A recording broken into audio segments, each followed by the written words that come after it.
There is almost zero chance of the big one, a very big earthquake hitting North Texas. That's according to the City of Dallas emergency leaders, but they are still not taking any chances. Dallas wants to team up with the City of Irving, and Melissa Cutler is at the spots where most of those earthquakes have been centered. State Highways 114 and 183 in Irving. Melissa.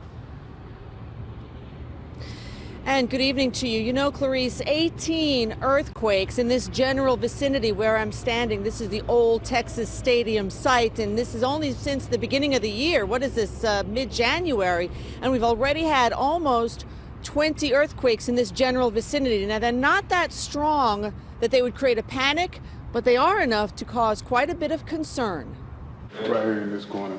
Cracks in the corners, crumbling plaster at Dallas public buildings, worried calls to 911. I just wanted to let you know that my house just shook like the dickens. Yes, ma'am. The whole police department did too. We just had an earthquake. It all has lots of people, including Dallas city leaders, rattled. If somebody had told me my first year we'd be dealing with earthquakes and Ebola, I would be a little bit surprised. 18 earthquakes since the beginning of the year, mostly near the old Texas Stadium site in Irving. SMU is leading the investigation with more than 20 seismographs in various hotspots, including DPD's Northwest Patrol on Harry Hines near 635 and one at Luna Vista Golf Course on Luna Road. We have as many questions as you do. But there is some comfort. The chance of an even moderate quake, a magnitude 5.0, is minuscule, less than 1%. So chances of us getting that magnitude of quake is very remote. Despite assurances, officials admit the biggest fear of shaking on the ground is up in the air, like the 3.6 quake that shook the 40-plus skyscrapers in Dallas. About 100,000 quakes like that happen nationwide every year. Only in a 5.0 quake would the city rewrite building codes. The event happens first, unfortunately, and then there's a reaction to those events. That's the way all of the codes work. But even if we did get the big one, the city's response would be the same as it is for tornadoes, floods, and other acts of nature.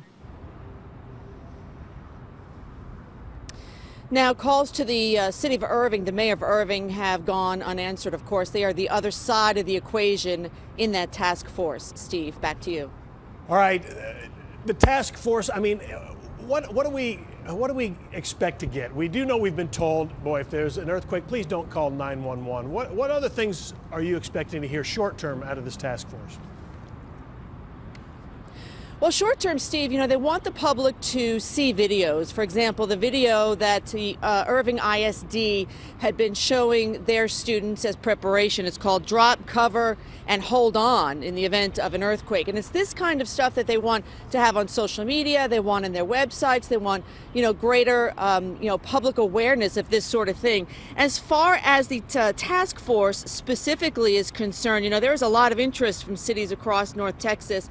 Not just Dallas and Irving, Grand Prairie, City of Coppell, they've both expressed a desire to be part of this task force. By the end, we hope that there's going to be more information on paper, specifically, you know, who's the names going to be, who's going to specifically going to be on this task force, what cities, what plan of action are they going to have. They've been falling back more or less to their emergency response, as we mentioned before, you know, in a flooding, tornado, that sort of thing. But this task force is relatively unique because it binds all the local cities together to get on one page to figure out what they're going to do in the event, the slim event, that something like this happens in our area. Yeah, I'm laughing because I've talked to geologists and they say, yeah, it's not going to happen. But anyway, I guess better to be prepared. Melissa Cutler, thank you very much.